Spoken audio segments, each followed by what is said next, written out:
Chandola demolition બાદ અસરગ્રસ્તો હજી પર ઘર વિહોણા છે। એપ્રિલ 2025માં ઘર તોડ્યા બાદ હજી નથી મળી છત। બાંગ્લાદેશીઓના નામે ભારતીયોના ઘર પણ તોડાયા। અસરગ્રસ્તોને આવાસ આપવાની જાહેરાત થઈ હતી। એએમસીએ ચોપડે 2300 લોકોએ ફોર્મ ભર્યા, છતાં પણ તેમને આવાસ નથી મળ્યા। નજીવી આવકમાં ભાડાના મકાનમાં રહે છે અસરગ્રસ્તો। એએમસીના ધક્કા ખાઈને થાક્યા, પણ જવાબ પણ નથી મળ્યો।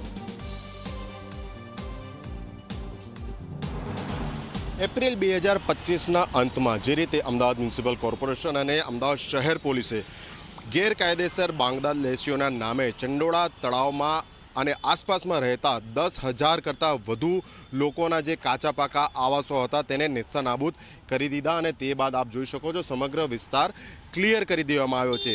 આ કામગીરી બાદ ખૂબ જ મોટો હોબાળો થયો હતો, રાજ્ય સરકાર સુધી આખો મામલો પહોંચ્યો હતો અને તે બાદ વિવાદને શાંત પાડવા માટે રાજ્ય સરકારની મંજૂરી સાથે અમદાવાદ મ્યુનિસિપલ કોર્પોરેશને જે કોઈ અસરગ્રસ્તો હતા કાયદેસરના બાંગ્લાદેશીઓ સિવાયના જ, કારણ કે આખા ડેમોલિશનમાં બાંગ્લાદેશી તો ગણતરીના નીકળ્યા, મહત્તમ લોકો ભારતીય જ હતા, તો તેવા લોકોને વૈકલ્પિક વ્યવસ્થાના ભાગરૂપે આવાસ આપવા માટેની યોજનાની જાહેરાત કરી હતી।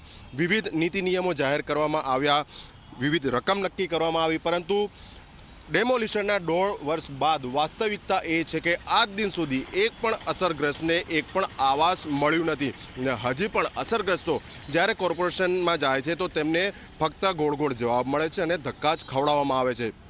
સમગ્ર મામલો તાજેતરની એએમસીની સામાન્ય સભામાં પણ ઉઠ્યો, પરંતુ હજી સુધી શાસક પક્ષ તરફથી આ મામલે કોઈ નક્કર નિવારણ ક્યારે મળશે તેની સ્પષ્ટતા થઈ શકતી નથી। કેમેરા પર્સન તુષાર શાહ સાથે અર્પણ કાયદાવાલા, ઝી મીડિયા, અમદાવાદ।